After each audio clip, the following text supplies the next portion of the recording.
Good evening, ladies and gentlemen. Welcome back. Welcome back. Episode 34 of the Drunken Under Quarantine Show. We've made it another week.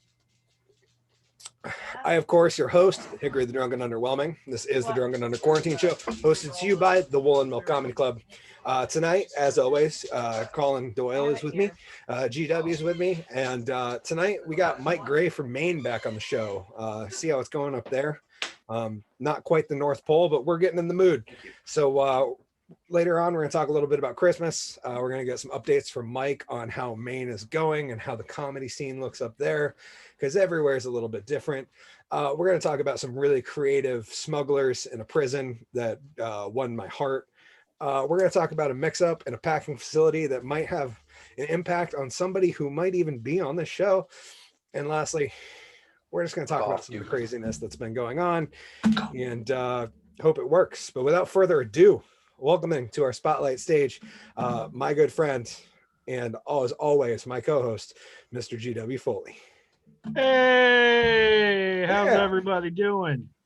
I've had a shit week, and I'm glad it's Monday so I can share about it.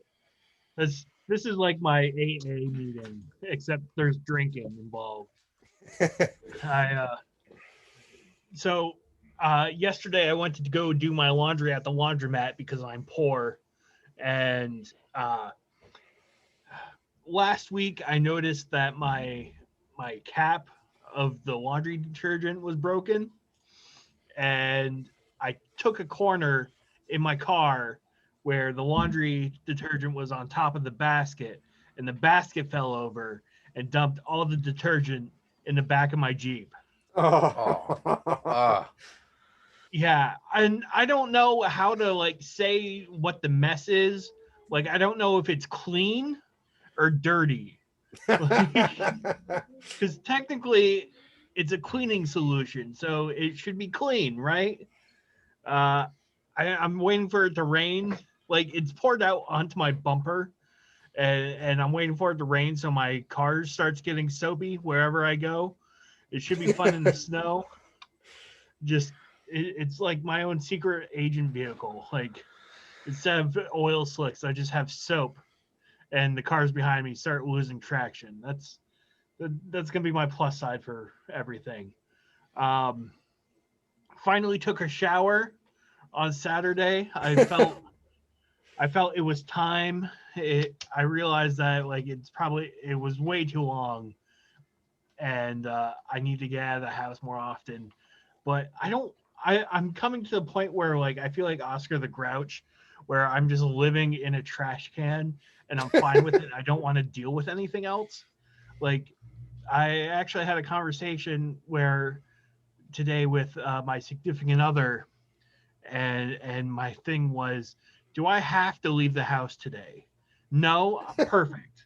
I'm good. I've been wearing my fucking sweatpants all day, and I look currently they're blue sweatpants. Here, I'll stand up and show you my blue scrubby sweatpants.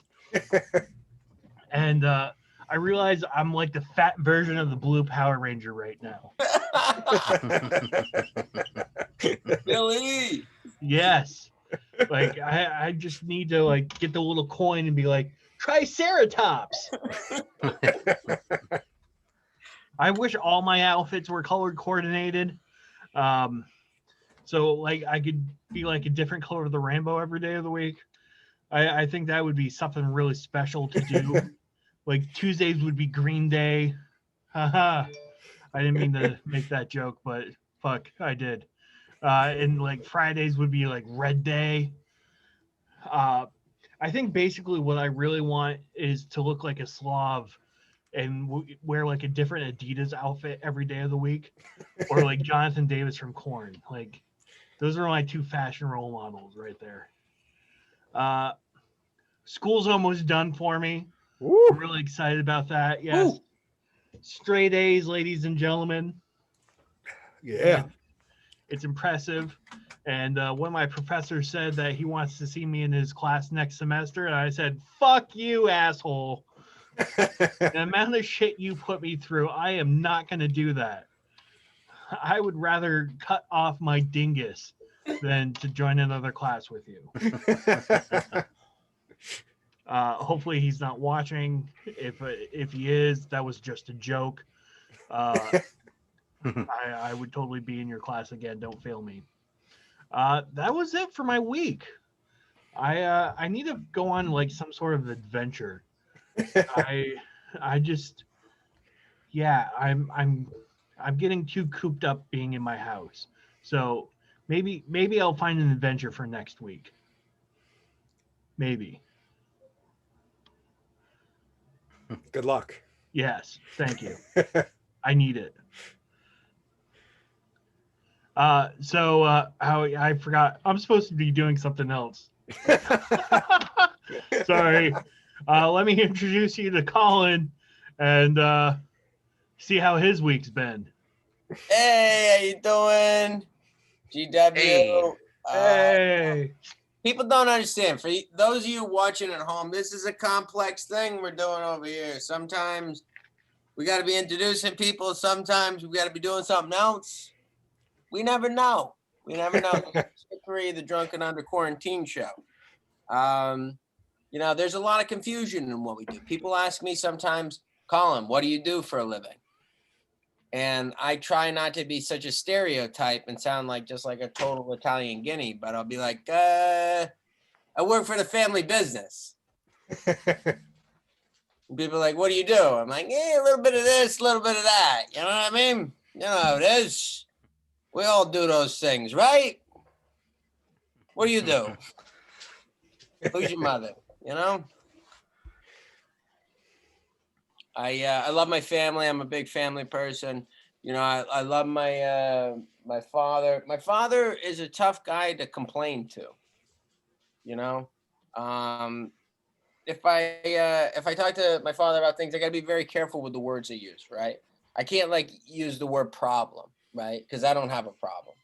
Like if I said to my dad, I got a problem, my dad would be like, you don't have a problem. You don't have a problem. So-and-so who can't breathe anymore, he's got a problem. You don't have a problem, So I could try to soften it and be like, I have an issue. I'm like, I got an issue. You don't have an issue. You know who's got an issue? Jimmy, who's got no issues anymore. You know what I'm saying? Okay? He's got issues. You just can't win. I think it's crazy. People try to make money doing all sorts of different things. I think a really strange thing is being like an organ donor. I'm assuming most of the time when you get money for those things, you're dead. But people who use eyes, they have someone else's eyes. There's a medical term for this. When you do that, it's called being a cadaver, right? You're conniving. They take some dead person's eyes and they put them in your head. Imagine how insane that is. You're standing there at the Grand Canyon and you're like, that is the most beautiful thing that this previously dead person's eyeballs that are now installed in my face have ever seen. It's an unbelievable thing that I'm witnessing, not just in my life, but potentially in the other life that these eyeballs also... You know what I'm saying? It's just a never-ending thing of that. I love to be here. This show makes Monday night, which usually is such a terrible night of the week, such a better night of the week, Amen. We come on, we talk about all the shit the world's gone through in the last week, which, according to 30-something episodes, has been insane every week. And we come on and we I'm just setting this up for the main show, which is Hickory, the Drunken Under Quarantine. And I'm gonna shut this thing because the amount of shit behind this door is actually distracting me. This is why people are like, no, you don't need an office building in 2020. Just work from home. It's like I have lived at home in my house. I know how productive I am here. If this was a business meeting, I don't care how much money is on the line. I would literally be in like, yeah, my couch could probably be made a little bit better. Sorry, what were the losses in Asia? Like, there's no way that I could correlate a good business meeting to being at home. I should be in an office. But like I was saying about this show, Hickory, the Under Quarantine show, I realized how unique our time is when I recently tried to tell someone about Penn and Teller. And they had never seen a Penn and Teller video. And I said, well, it's really great because, forgive me if I'm confusing this, but I believe Penn doesn't say anything and Teller does. You have it backwards. I have it backwards. So Penn talks and Teller does not. Yes. And so Teller, as I'm like trying to explain, I'm like, it's amazing how this guy has had an entire career in show business and he's never had to really talk. He does everything through performance. And so I'm like just trying to quick show some examples of some wonderful Penn and Teller bits. And one of the things that blew my mind is the gun trick, where he takes a gun, he shoots it, and he actually catches the bullet, the bullet signed, as well as the casing. And through the trick, the casings are changed, and the bullets are basically changed, and they're caught in between the teeth, and they have the original signature. And the way that they demonstrate this is they cannot, of course, touch the prop that they're using because that would throw the whole stunt that they're doing away. So they show up. So Penn's like, go ahead and take this bullet out of my mouth. And he spits the bullet out into a guy's hand, and the guy catches the bullet in his hand. And I'm like, boy, does that trick never play again in front of a live audience. Like, thank you, COVID-19. And it cuts to Teller, and Teller has it, and he's like got to spit his like the shell out, and it's like everyone's just doing that, and he's like, take it out of my mouth. And like some other guy in Vegas just puts his hand into Teller's mouth and then like pulls it out. I mean, I'm disgusted putting my own fingers in my mouth. I cannot imagine just the days. Like, this is a bygone era where we're just in Vegas and we're like, go ahead, put your fingers in my mouth. It's a magic trick. Studio audience member. Like, yeah. Now we have the mask, right? And I think it's funny because like some people clearly don't understand the point of the mask. And you might be like, Colin, you're being a little hard right now. And I'm not, because I'll give you an example. The other day I was at the store and I saw a guy who had a mask on and he was walking around and you could see him start to want to sneeze. And he kind of went, and he pulled his mask out and went, sheesh! And I put the mask back over his face. I'm like, A, you're defeating the entire purpose of having a mask. And B, I know exactly the reason why you didn't want to sneeze into your mask. Like, it's an equal problem. It's like, yeah, the mask is there so I don't cough and sneeze into it. But do I really want to? I mean, does that make any sense at all? I don't know. But it's great to be on this show tonight. Got a wonderful show for you guys, and I'd love to keep it moving right along. Like to introduce our next performer. He's the reason why you guys tune in every week here Monday night at 6. Ladies and gentlemen, without further ado, Hickory, the Drunk and Underwhelming. Hey guys, welcome back. We got a mildly different camera angle so you can kind of see what's going on. Don't worry, this is an ashtray and that is here for safety. I'm going to do a little bit of mentalism with Mike, since I thought that would be fun because we seem to have some type of connection. And what I'm going to do is set the card case there. And earlier I made a little prediction. Oh, dropped it. So I got a little prediction. It's going to go right there. And how this is going to work is basically, Mike, I'm going to ask you to name a number between, I mean, it could be between 1 and 52, but in the sake of you not being really bored while I count through 51 cards, I'd say between like, I don't know, 5 and 20, 5 and 25, somewhere in there. And whatever the, yeah, let's just do that. We'll start there. All right. So you just named a number between 5 and 25. 15. 15. Okay, we're gonna 2, 3, 4, 5, 6, 7, 8, 9, 10, 11, 12, 13, 14. And you're still good with 15, Mike. You don't want to go to 16. You don't want to drop back to 14. Correct. Okay, so card 15.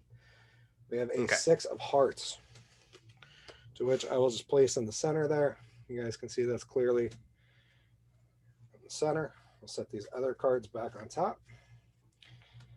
And we're going to place that. Ooh, drop the fucking prediction again.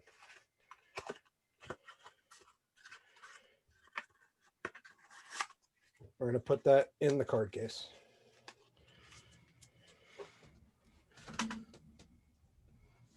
And unfortunately, I'm going to grab this prediction. Oh, Jesus. Ah! Okay. That was not planned. There was no deck switch, I promise. So, you sure that wasn't part of it? No, those things happen just due to the effect of alcohol on the Hickory and Drunk and Underwhelming. So you've picked a card. I only briefly looked at it, but I have a prediction that I made earlier on which card you would select, my friend. Oh. Okay, let's take this one step further. Now, something always been very magical about fire.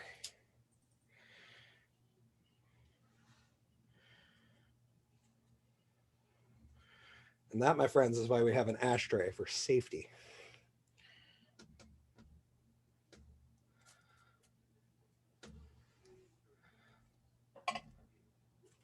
Make sure we get some of that heat onto the deck. Okay. So Mike fairly selected a card by number 15. He selected the 6 of hearts. I had correctly made a prediction. I said, then burned said prediction. To which somehow created ash inside my case. So that's neat. And you can see there's ash all over this deck now. But if I was to stroll through,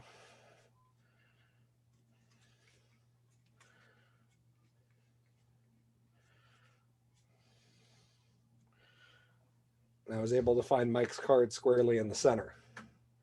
You're like, Hickory, that didn't seem very magical. There wasn't, there was a little ash on him, but whatever. What if I said, just through the act of burning that prediction, I managed to burn your card while it was in the middle of the pack? Oh. And that, my friends, is a little piece called Mike's 6 of hearts. Anyways, thank you for participating, Mike. I appreciate that. Without further ado, and to keep the show on the road, without further ado, I'm turning it over to our special guest, a good friend of ours who was introduced to us by GW and is now a friend of the show. Please welcome to the spotlight stage, Mr. Mike Gray. Hey, what's going on? How are things in Vermont? They're Vermonty.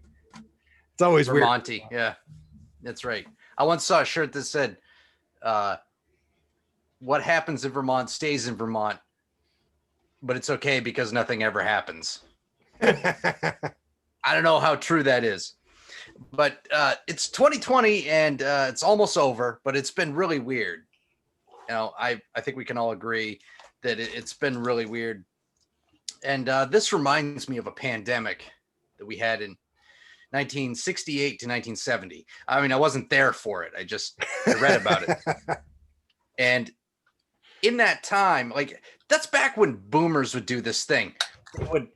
They would play with mercury I don't know if you ever heard your parents talk about that, or your grandparents, whatever. You remember that? They would play with mercury. Oh, yeah. The highly toxic substance. And they brag about it. Like, oh, we just play with mercury and we'd roll it around in our hand. But it's a liquid metal and it's rolling around. And they'd take it and they'd flick it in their friend's face to be like, I got some in my mouth. It's cool. I'll be fine. But now, if a thermometer breaks, they have to shut the whole block down. The hell's with that? And that reminds me that back in 1968 to 1970, there was a pandemic. It was called the Hong Kong virus, I think. And it was right in the middle of 1969? Fucking Woodstock. It's like, yeah, back when we had a pandemic, we just rolled around in the mud and we hit acid and listened to Hendrix, man. That's all we do. And we would just fuck randomly. Like, what? Maybe that's how I want to deal with this pandemic.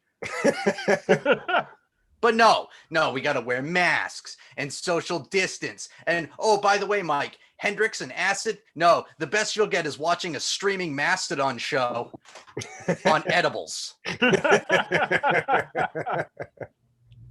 Guess what? It's not the same.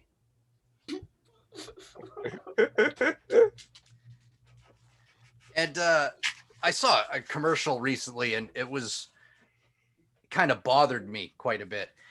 So what happens is it's an animated, like Pixar kind of commercial, right? It's all computer animated. And there's this girl with her family, and there's a guy up on a ladder, and he's decorating a Christmas tree. And he said, hey, girl, guy is voiced by a very famous actor. Right. So we'll get to that in a minute. But this girl goes over to the switch. He's like, can you flick that switch? So she flicks it a couple times. And then all of a sudden the world changes and she's in this magical world. And she goes into this building where everything's a switch. Just a switch. It's a magical land of switches. And then she gets to the end of the thing and they're like, sometimes the switch is right here. I'm like, okay. So she goes back out, she flips the switch again, and everything's back to normal, and her family's there. And they didn't seem at all concerned where she went, or I don't know if she just had a trip or something. I don't know. It just not explained. So then the guy gets off the ladder, and she runs up the ladder, and she touches the star on the tree, and magically all lights up. And then there's nothing happens. It's like, what is this for?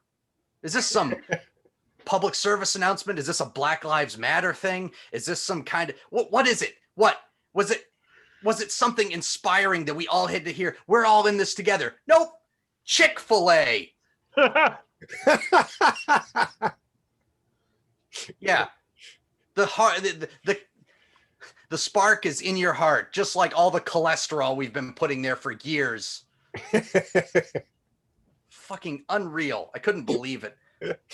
And this is a weird time of year for me. I can't decide if I love it because I don't have to buy many presents, or if I hate it because all the cheer and the gross, like mall Santas. Luckily, they haven't been doing that this year. And by the way, mall Santas, all kids believe in Santa, basically, right? Almost all kids believe in Santa Claus. You know why that is because there's a mall Santa at every mall across the country. I live across the street from a church. I haven't seen God once. Okay? If Christians were really clever, they'd stop with the Chick-fil-A commercials and they would put a Jesus in every mall. If they really want to win people over, they would do that. But no, they're going to put Santa Claus everywhere. But the reason I don't have to buy many presents is because my mother's a Jehovah's Witness, which is way less fun than it sounds like. Just think of something. Think like, oh man, that sounds like it's less fun than laying on a bed of nails. You'd be right. Mike, that sounds about as fun as shutting your hand in a door. Yes, it's less fun than that, because at least if I shut my hand in a door, I could go jerk off with my good hand and not feel bad about it. You know what I mean? And the weird thing about that religion is their belief in the afterlife, right? It's really strange because they believe only 144,000 people will go to heaven. The rest will inherit the earth, and there's no hell, which is, I think, contradictory. You know what I mean? 144,000 people go to heaven. The rest of us stay on earth. Okay. It's like they get to go to Disney and the rest of us get stuck at Applebee's for eternity. In our bodies, by the way, in this meat prison that I'm now on death row for eternity in this thing. The same body I have. And the other thing is the people who go to heaven, they're going to act as judges. That's what they believe. So they go to heaven and they still have to work. What's that mean for me? What am I going to be doing when I'm still in my body and I'm on earth? What am I going to be doing for eternity? And the really thing that sucks is they would do wellness checks on me. I know they would. I'd wake up, I'd die. I'd wake up in a world of Ned Flanders, all of them. And they would just keep knocking on my door. Hey, buddy, you've been cranky for the past 500 years or so. Is there anything we can do for you? Yes. Kill me. That's what you can do. Because this is my hell.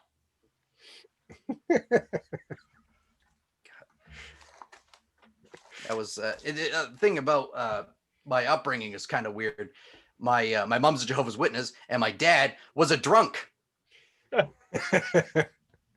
And my dad, I get all my anger from my dad. So he'd be repairing something. He'd be out in the kitchen. He'd be like, "Son of a bitch, this cocksucker, this fucking, oh God, I hate this goddamn thing." And my mother would just be in her chair, ooh, ooh, ooh. And I'd be 8 years old laughing my dick off. And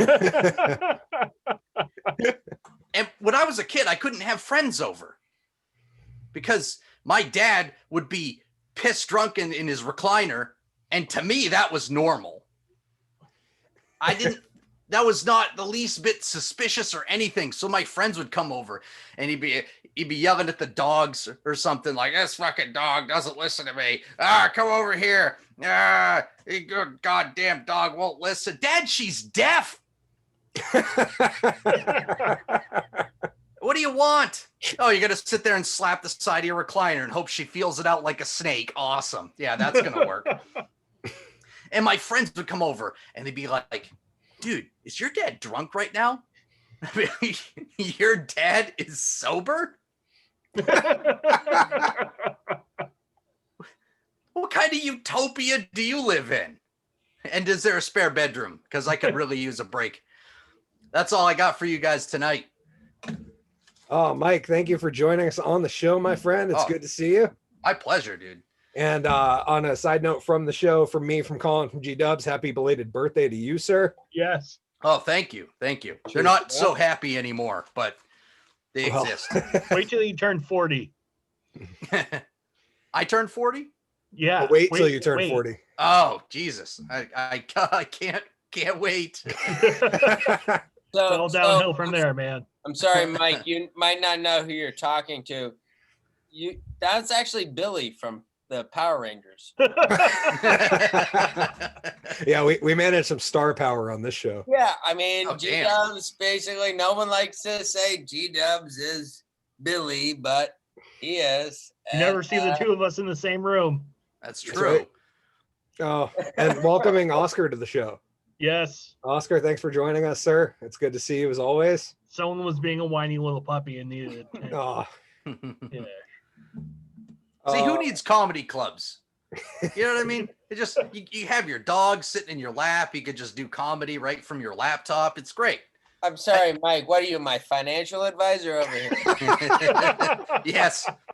Do you suppose anyone's had like a Zoom meeting at work or something, and then your boss sees your room and they're just like, okay, you're fired. We're done.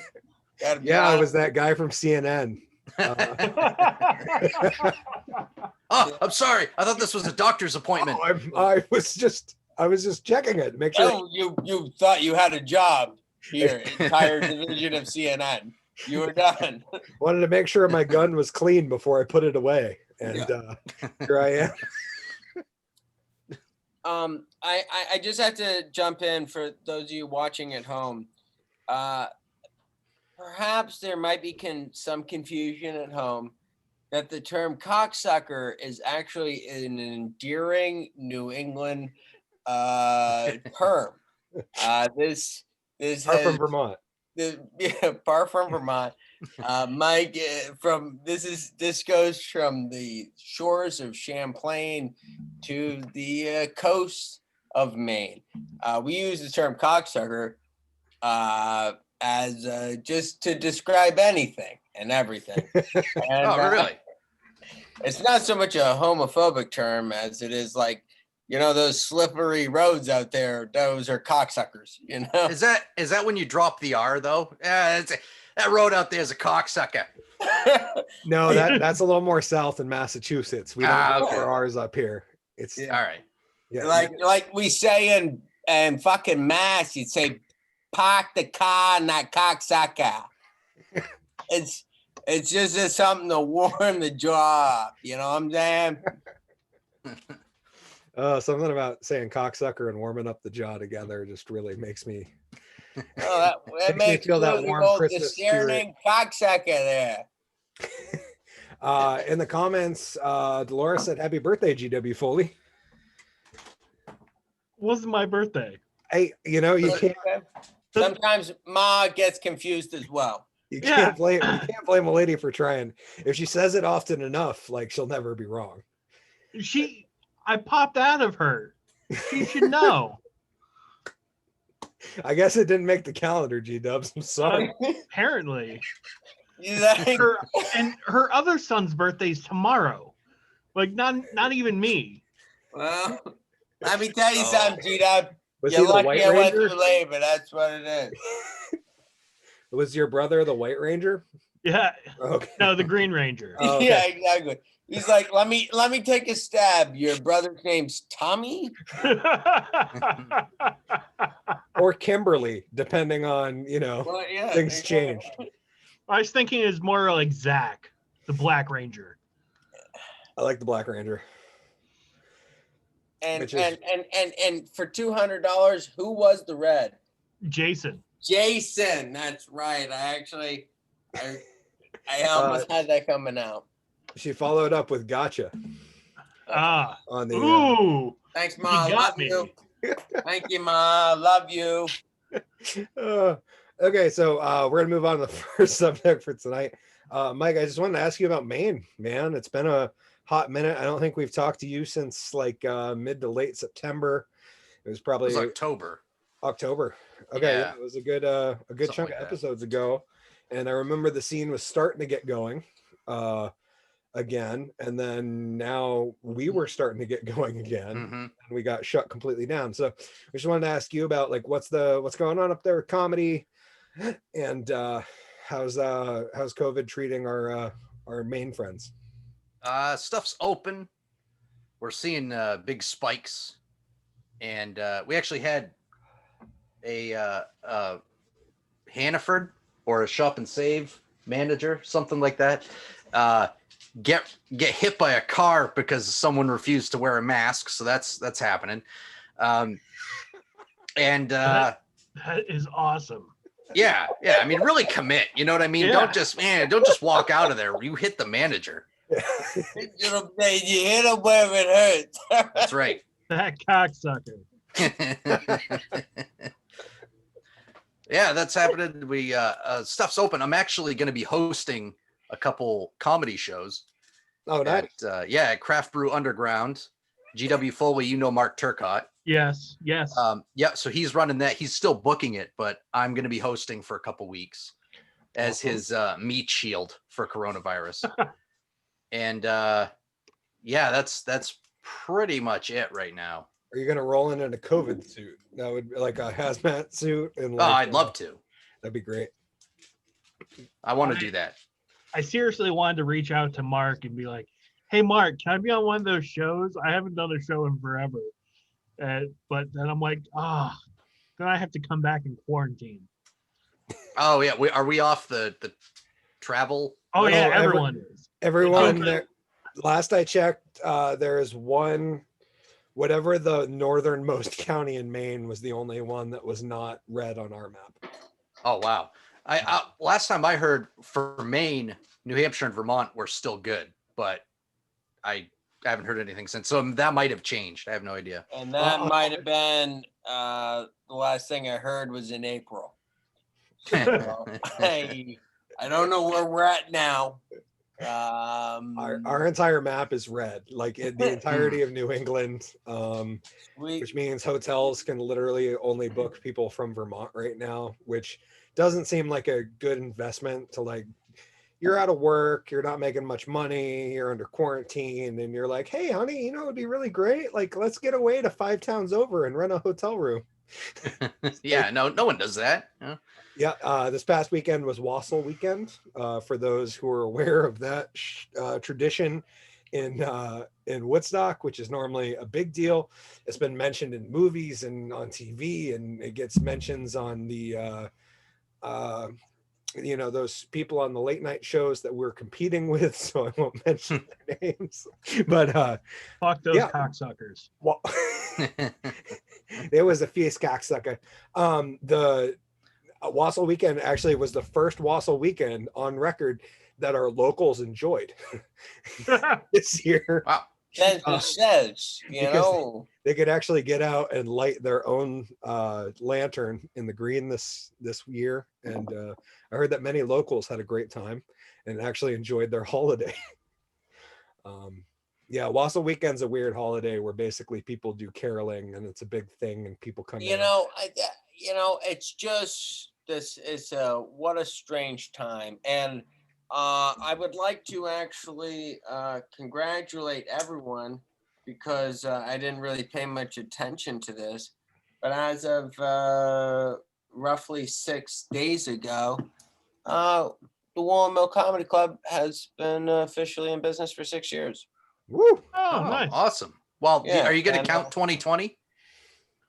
Well, that's a tough year. I mean, because the thing is we've weathered the storm, and that I think is a really unique and position to be in, because unfortunately my heart goes out to so many institutions that this year has been the final nail on the coffin. And there's a lot of really wonderful institutions, from Second City to Boston Improv to Creek in the Cave and LIC, which was to me a game changer in that neighborhood. Too many to mention, but too many too close to home. This has been a devastating year to so many institutions that we love, and I don't think any of us really know to process that. So it's hard looking into 2021, but the thing is that I would say is that we are on track to reopen in 2021. And that hopefully this month we're able to do something. I would love to have we have a lot of challenges, but I think as we isolate and we get more concise, I would love to see the club enjoyed by some very close locals this year in the holiday season. But our thoughts and prayers go out to all the institutions and clubs that have been devastated by this. Definitely. Because this has not been an easy year, and right now there's tighter restrictions. As the quarantine show always goes, we have our highs or lows, but that's why it's the quarantine show. And unfortunately, like the last couple of months, been really challenging. This month in particular, the restrictions in New York, very challenging restrictions to adhere to. So We're very thankful that we're going to get something together very soon. I think that before the holidays, there's obviously quite a bit of isolation, so we'd love to do what we can adhering to the state's protocol this year at the club for indoor dining and in 2021. So did you guys get the vaccine? Yeah, I mean, not everybody, but just recently in Maine, I think it was today or yesterday, they got a shipment of this. Yeah, okay, so they're going out to the healthcare workers and stuff. Yeah, for whatever reason, I actually almost made a comment on that for the show that they doxed the poor girl who was the first one to get the COVID vaccine. They just like published her name and her place of work out for everybody. I was like, God, dude, I hope I'm never the first for anything, because I don't want like, oh, Hickory the drunk and underwhelming from Bridgewater, Vermont. This is her Tinder profile. I'm vaccinated. Come get your serum. 2020 vaccinated and also STD free. So I tested positive and negative. So anyways, we're gonna use that with no segue right into our first segment of the show. And this is actually a Newsweek article that I'm gonna pull a couple lines from. So this story, I'm pretty sure G-Dubs, you sent this one to me, right? The barbecue chicken story. No, I thought that was Colin. Oh, okay, Colin did. I apologize. So yeah, Newsweek. The headline states, this was from 4 days ago: smugglers throw footballs over fence to deliver barbecue chicken, marijuana to prisoners. Which is a great headline. It sounds like it should be a topic on the show. Oh, of course. So this was last Monday that law enforcement intercepted footballs filled with contraband goods to Mississippi prisoners. Smugglers threw more than 25 packages over a remote section of the fence at South Mississippi Correctional Institute at 1:30 in the morning. Some of the illegal goods were sewn into footballs, which the Mississippi Department of Corrections noted easily cleared the facility's double 18-foot wall fences. According to the Mississippi Department of Corrections, the packages contain tobacco, marijuana, cigars, which is redundant because that's tobacco, cell phones, and 7 pounds of barbecued chicken wings, among other items. However, the footballs alerted the facility's seniors, allowing corrections officers to quickly secure the contraband and confiscate all thrown contraband, which raises the question, I can't knock these guys for working in the environment in which they are placed. No, not at all. And by the way, did they send the marijuana and then the barbecue chicken? Because then they'd be like, well, barbecue chicken, I mean, this is good, but if they got high first, like, oh, dude, we could use some chicken. We call antipasti secundo. Let's come on. Let me send the green over before a little bit of a second, helping of this. I'd like to think they sent them in proper order. So they all smoked down, they ate some chicken wings, and then they rolled a little tiny cigarette for after. Yeah. Nothing sets off a fine meal like rolling a cigarette that's the size of like the smallest joint you rolled in high school. And that's so much better than smuggling whole chickens in through your butthole. Yeah, it's too much all at once. You know what I mean? And you forgot the important part.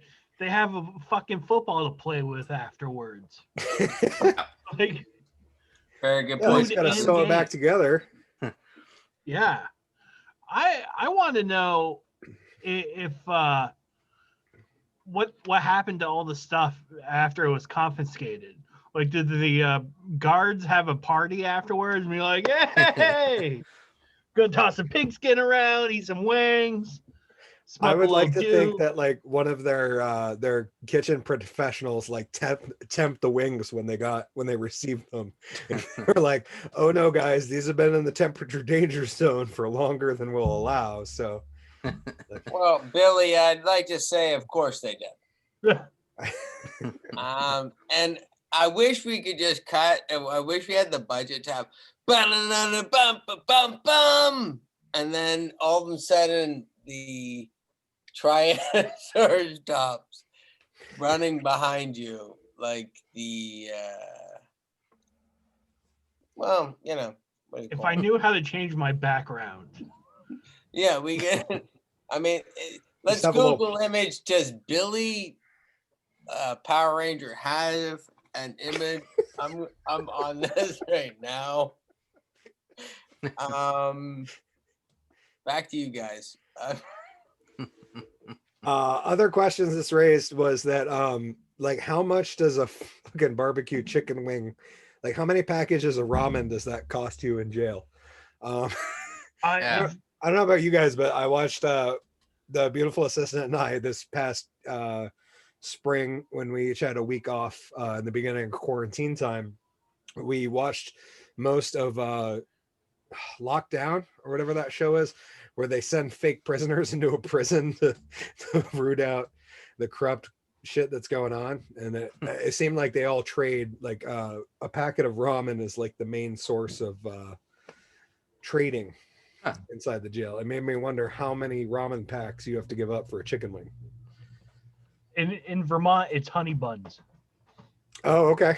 Yeah. Yeah, they were trading honey buns too, but it seemed like ramen were the main ones. Wouldn't it be great if they found out the guy who threw the footballs over was Tom Brady? and they were like, well, you thought Deflategate was bad. Now we got chicken wings and pot in these footballs. Oh, Wingate. Yep, and they've later in the article they discuss that gang leaders use contraband as a way to control other inmates, and we're choking off their operations they've sent for decades to control prisons. Which makes you wonder, like, prisoners always talk about how tough they are. How tough are you if you're bought off by a couple chicken wings and a cigarette the size of a pin? I mean, to be honest, it would be less for me. So it would be what? Like, it would. You could buy me off for less. Oh, that's fair. I feel like that's a big bluff right there, G-Dub. I feel like we're not buying you off for less than several chicken wings and a dime-sized cigarette. And I'm going bigger on that. I mean, this is my final bluff. I'm all in. Are you out for less than, what do we go, 6 chicken wings and a cigarette? Oh yeah, totally. Like I'm good. I mean, I would want more because I would like that, but realistically, if that's the first offer, I'm taking it. That we're folding. We're all in. Yeah. Hang on though. Are we talking full wings? Or are we talking flats or drumsticks? That's a very good question. Unfortunately, Newsweek is not a great source for your information, so they don't get into the nitty-gritty details that our listeners demand to know. Thank you for getting to the root of the problem, Mike. We'll get back because G-Dub and I want to know. I mean, what's the deal here? I mean, I'm guessing it's flats and drumettes. In that case, we're gonna need 2 dimes. You know what I'm saying? Yeah. Do you think one prisoner got like a boneless wing and that was like the fucking golden snitch? This pussy with his boneless wings. Like I get more meat per wing. He's like, yo, man, I trade you 2 wings for that boneless wing. It's the less boneless of the wings right now. We're going to move into our next subject, or next topic. This one is a news article directly from WCAX. Mike, for anybody who's watching that's not in Vermont, WCAX is like our official authoritative news source in Vermont, which I put up with quotes because authoritative news sources are usually not good. But this one we're going to trust. What was that, G-Dubs? I just want to say I'm so pissed at the WCAX website because like 4 years ago, they used to allow comments on the news articles, and some of the comments were so hysterically awful, like just incredibly awful and offensive too. And that's coming from me. Where I was like, oh my God, vapors. And then they got rid of it because it was too divisive. And now their news sucks. Unbelievable. Which is unfortunate because isn't that the purpose? Like, aren't we? I thought the mainstream was trying the divide and conquer strategy. I just want to say, for those of you who have seen perhaps my WCAX classic video of the Bobcat attack on a man in Rutland, and maybe next week we will showcase this video. This is a classic, a Vermont gem of a Bobcat attack in West Rutland, between Rutland and Bridgewater. Yeah, we might have to do that. That sounds like a holiday gem for holiday. That is a holiday gem, and tune in next week. But that's our shout out, and we'll actually shout out next week. And I think we should all do this, do WCAX, because as Hickory's pointed out, this is a syndication that might need a little bit more evaluation. We will cut down on the cocksuckers. There you go. Happy holidays. They should let us WCAX. Lend them credibility. Mm-hmm. Like the Drunken Under Quarantine show op-ed, where we compact the show down into an article and send it off to them. Yeah. Here's a little note from the Hickory, the Drunken Under Quarantine show. To you, new syndicate WCAX. So this article, the headline is Recall, erectile dysfunction and depression pills bottled together by accident. So Green News says that the pharmaceutical company, which I can't pronounce, I think it's like Avcre. You can't pronounce them because they're all like Russian. It's Russian. No. So it's recalling 2 medications that are used to treat erectile dysfunction and severe depression, which, are kind of counter-causative. The company said cytophenil and trazodone tablets were, quote, inadvertently packaged together, unquote, when they were bottled by a third-party vendor. Products affected, it lists them. It says, if taken, the medications can cause serious health concerns. So far, this Russian company said they're not really. They're just a medication company called like Avcare. That sounds like some millennials would name their kids that. I was thinking gender neutral too. Anyways, says it has not received any reports of adverse events related to the recall. Those who have experienced problems that may be related to using this product should contact their physician. Which is a horrible situation to be in when you're incredibly depressed because you didn't take your depression medication, but you have an erection that lasts for 4 hours. I want to ask you guys, which is worse?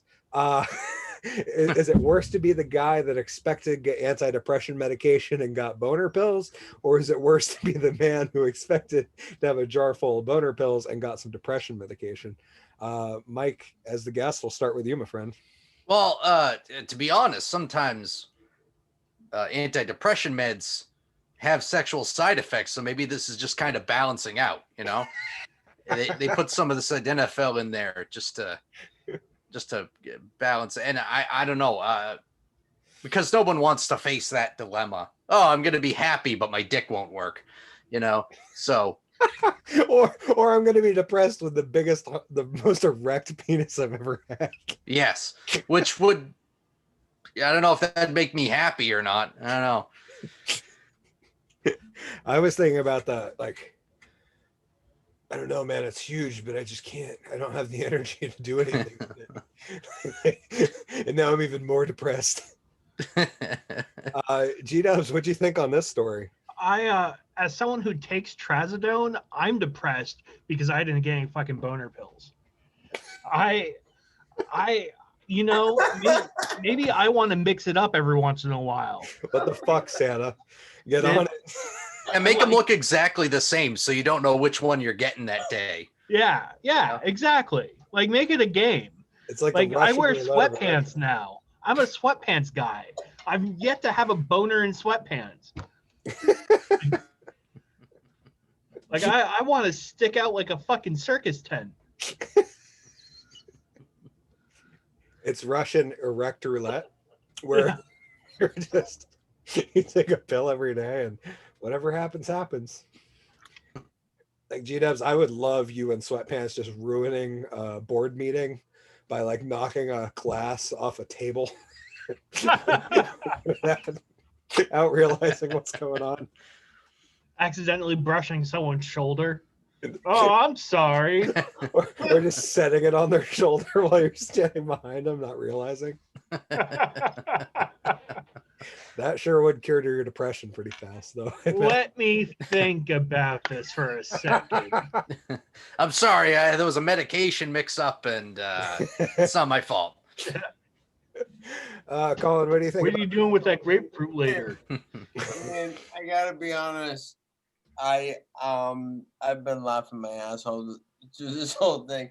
I just, I don't know. I mean, I think that it's very sad if someone got this all confused and all of a sudden someone has a raging boner and they're quite sad and they're just sitting there jerking off going, well, it's all quite pleasant, but the world's quite terrible. And it's a bit of an, it's a terrible conundrum to be in. I thought the other irony might be that due to COVID and the lockdowns, that there would be more people on depression medication. So there's actually a higher chance that a lot of people got boner pills this past month. You know what? I would really like to have one of those mix-ups right before I went to a rave or something, just popping those. Like, well, I was on E, man, so I just felt happy anyways. But someone told me I was taking E, but frankly, my kit was boner pills. I've been on all night. I swear, it was only baby aspirin. I got the bottle right here.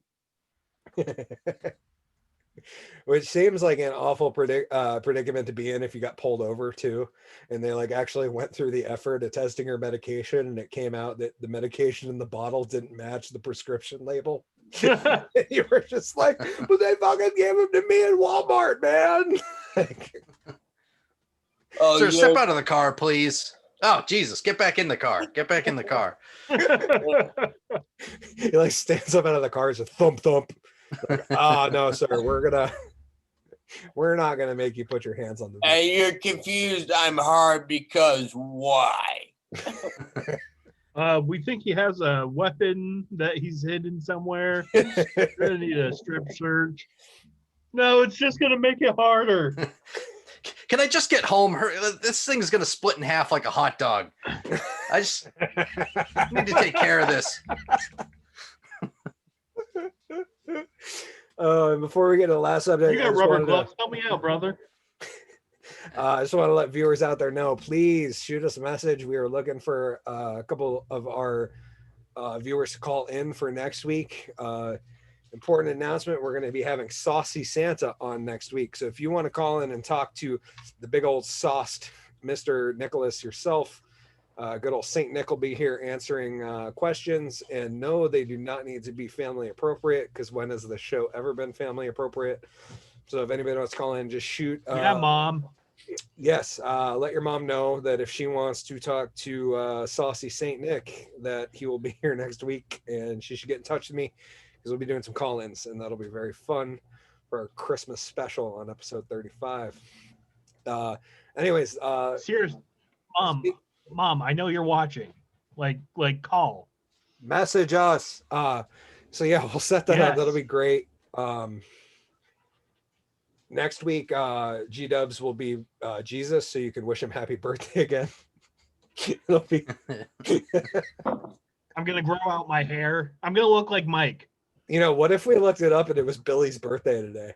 We'd all be like, oh, wow, we were such assholes. And she was right. So the last thing I wanted to talk about, I figured we'd have a little cheesy moment where we could have the family friendly section and just ask you guys like favorite Christmas stuff. Just random, like Mike, you said you kind of celebrate, you kind of don't. Yeah, I kind of do. I do now, but when I was a kid, we didn't really. So did you get to develop your own traditions because you weren't raised in a Christmassy household? Because I have all these like traditions just instilled in me by the last generation that like me and my siblings have just kind of taken hold of and created our own based on. But I figured I'd ask because that's an interesting thing when somebody didn't grow up celebrating a holiday and they get to create their own. I was pretty much bah humbug for a long time. So okay. Until quite recently. So. Oh, Dolores said, yep. I don't know which part she was saying yep to. Probably that it was Billy's birthday. It's not. It's January 7th. I just looked. Oh, well, she's just real early. Leave it to my mom to come early. Colin, what's your favorite? I feel dirty saying that. You should, GW. Colin, what's your favorite holiday tradition? You have one? This is a wonderful question. And the thing is, the reality is that we all experience such a wonderful holiday experience in the Woodstock area. But I have to say, I think that my number one thing that I remember that I loved the most was actually there was a tree lot in Woodstock that we would go to, and you would put money in the box, and it was like literally as cheap as like $16 a tree, and you could cut any tree you wanted, and you cut the tree and you would bring it back.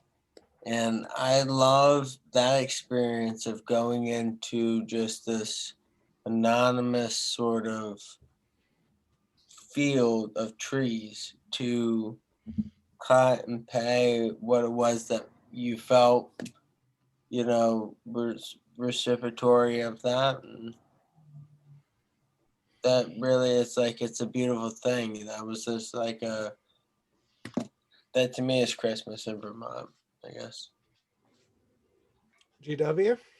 My favorite part is the drunk uncles, which Colin's nailing right now.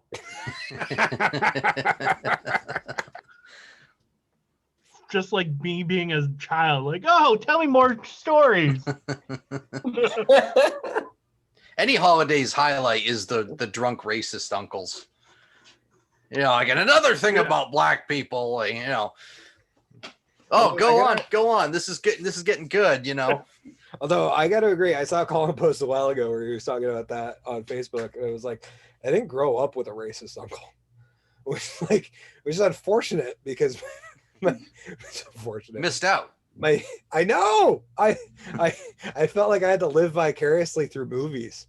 It was like, oh man, like why doesn't Uncle Ray hate people of other colors? I don't understand. This movie from my childhood said he should. And then it's like, you're like, oh, I don't know if I'm gonna kill a black one or a brown one this year. And you're like, oh, what are you talking about? And he's like, talking about bear hunting. It's like, oh, damn it. I thought I caught him. My dad was a drunk uncle, or the racist drunk uncle. Well, all my uncles were drunk, but none were racist. That was what really ruined it for me. Is just weren't enough racism growing up, I guess. Not a quote regularly said by anybody. So we'll go around real quick. Foods, holiday foods, and then we're gonna wrap her up and call her a night. My favorite holiday tradition, and they're very weird, is that on Christmas Eve we eat grinders. Lots of people call them hoagies or sandwiches, but we eat grinders. And then we wake up on Christmas morning, and traditionally, not so much this year, all my siblings would spend the night at my parents' house and would wake up and do Christmas morning like we were still 8 years old, which was phenomenal. And we'd wake up the next morning and we'd eat leftover grinders and turnovers. And that's like my favorite Christmas tradition, even though it has nothing to do with anybody else's Christmas tradition. And whenever I tell them we eat grinders on Christmas Eve, they look at me like I'm stupid. And I'm like, hey man, my family's special. Much like me. But bringing that back to food, I started cooking prime rib like 3 or 4 years ago. We used to do ham, and that is now everybody's favorite Christmas traditional food. So I figured I'd ask you guys if you had to name 1 or 2 foods that just remind you of the holidays, what would they be? And we'll go in reverse. Colin, we'll start with you. My 2 favorite foods are Toroni, which is a wonderful dolce dessert, and my second would be like probably bruschetta or